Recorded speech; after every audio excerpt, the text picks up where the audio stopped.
L'épanouissement, équipe, la coopération, les échanges, la réussite, autonomie.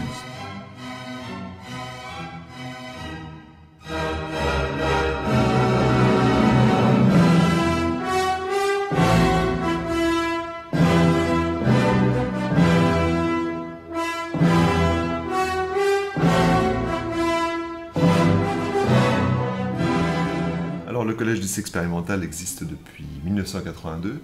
Il a plusieurs spécificités, donc une spécificité politique qui est celle de l'autogestion tout d'abord, puisqu'en fait il est géré par l'équipe entière qui va élire d'une part une équipe de direction et puis une direction. Cette équipe entière se retrouve à hauteur de 3 heures par semaine et a l'habitude vraiment de travailler ensemble. Après, il y a une spécificité importante en termes d'accueil des élèves, puisque le projet a été construit autour du rythme scolaire, de la pédagogie au choix, de la pédagogie de projet, vers l'interdisciplinarité et vers le tutorat. C'est-à-dire que les élèves, chaque élève est pris en charge à travers un groupe de tutorat et retrouve son groupe de tutorat une fois par semaine de manière collective, voire 2 fois ou 3 fois pour les plus jeunes, et puis de manière individuelle avec le tuteur, ce qui permet d'assurer vraiment une prise en charge, un accompagnement de chaque élève, quel qu'il soit, quelles que soient ses particularités. Les principes forts du CLE, c'est que l'élève est une personne dans sa globalité, et non pas seulement qu'un apprenant. Et puis, autre principe fort, c'est que tout est éducatif. Donc, on va mettre l'élève en posture d'apprentissage, effectivement, à travers l'atelier, à travers l'option, à travers les cours, mais aussi en tant que citoyen, parce que les élèves, par le biais du groupe de tutorat, vont participer au ménage, vont participer au service de cantine, par exemple, et se mettre tour à tour les uns au service des autres. Voilà. Autre spécificité de l'établissement, c'est celle de l'équipe, c'est-à-dire que l'équipe est cooptée. Donc les enseignants choisissent et sont choisis pour venir ici.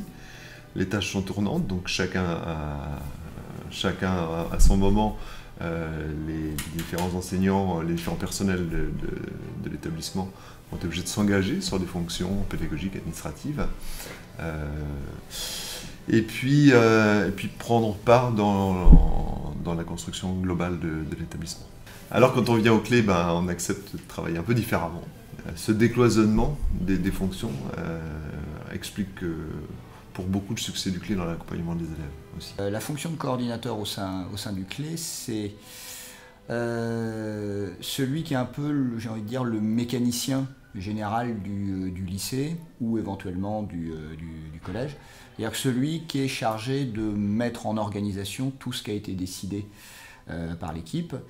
Quand on décide de faire en sorte que les élèves choisissent toutes les semaines une matière pour qu'ils puissent travailler, ça veut dire qu'il faut qu'il y ait quelqu'un qui organise ces choix-là et qui soit capable de distribuer chaque semaine une liste complète d'élèves aux enseignants qui interviennent le mardi après-midi sur les choix d'élèves. Je ne suis pas seulement coordinateur, je suis aussi professeur de sciences économiques et sociales.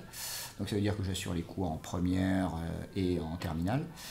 Et puis j'occupe aussi une fonction d'encadrement d'atelier, je le faisais au premier trimestre.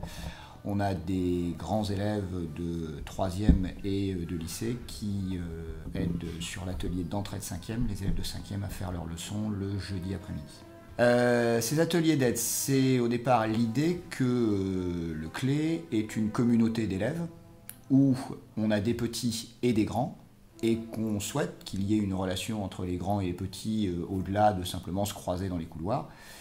Et l'idée que nos grands élèves puissent aider à un moment donné les plus petits dans leurs leçons, c'est une idée qui correspond bien à ce que peut être le projet du CLE, à la fois en termes de responsabilisation des plus grands et aussi de lien avec les plus petits. On s'autogère, donc on décide ensemble des projets. Ce pas des projets qui viennent de là-haut. Donc on décide ensemble des projets qu'on a envie de mener. Et même si on n'est pas d'accord, on a voté. Et donc, voilà, suite à des discussions, on se lance dans différentes aventures. Après, il faut quand même savoir on suit le programme, donc il y a quand même des décisions, des décisions ministérielles qu'on applique. mais on en discute. On discute de la façon dont on va les appliquer, comment on va les mettre en œuvre, et ça c'est important. En fait, on s'empare nous aussi du projet. Ma relation aux élèves est vraiment, je la trouve vraiment différente au Clé par rapport à un autre établissement. Pourquoi? Pas parce qu'ils nous tutoient, c'est pas du tout ça. D'ailleurs, c'est pas une obligation. Les élèves ne sont pas obligés de nous tutoyer. Et j'ai envie de dire, je me sens finalement plus respectée ici quand les élèves nous tutoient qu'ailleurs. Le vouvoiement peut générer, ça génère pas du respect forcément.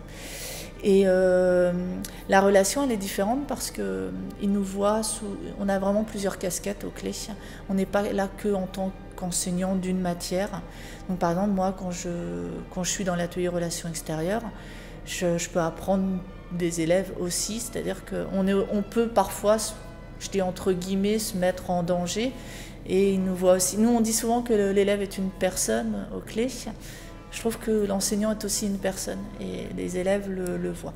Après, c'est aussi la structure, c'est une petite structure, tout le monde se connaît, les élèves peuvent facilement nous voir, mais comme je parlais des différentes casquettes, on peut aussi être amené à surveiller les couloirs.